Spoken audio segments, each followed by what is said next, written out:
Hi, today on my sewing journey, I am making an easy saddlebag purse. This is a lot of fun to do, and you can do a lot of different design options, such as this for the flap. I did a plain one for the one I'm going to be demonstrating today. This is the front cover.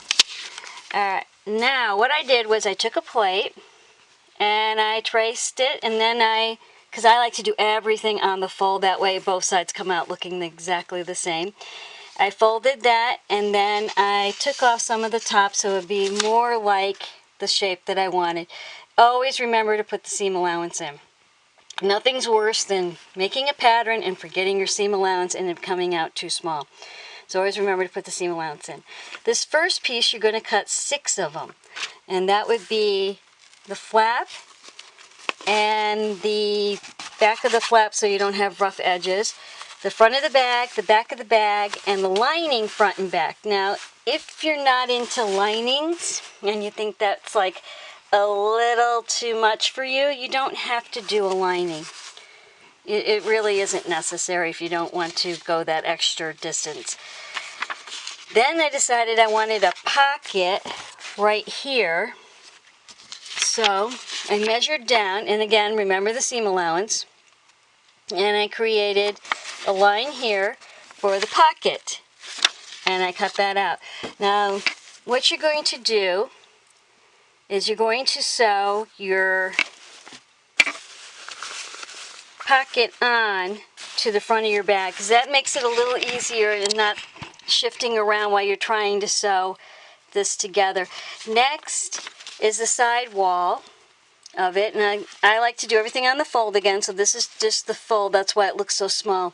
Now, if you're doing a lining, you'll cut 2 of these. If you're not doing a lining, you only need to cut 1.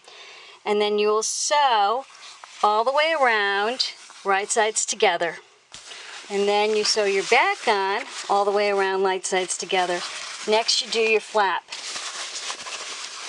sewing the 2 pieces together, or decorating, then sewing it together. And then you sew your flap on.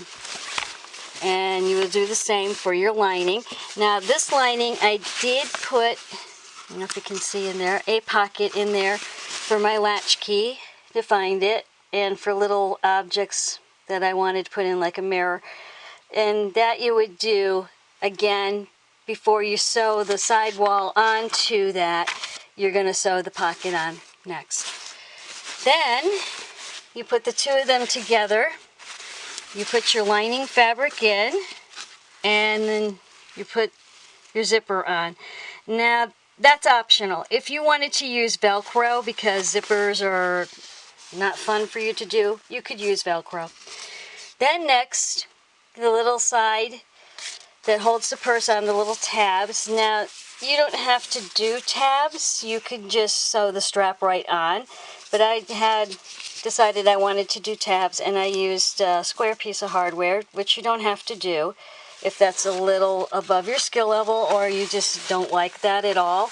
You're the designer, so you can do anything you want to do with these. I wanted a cross body strap, so I did an extra long one, but you could do a small one. You could do a small little handle if you wanted to.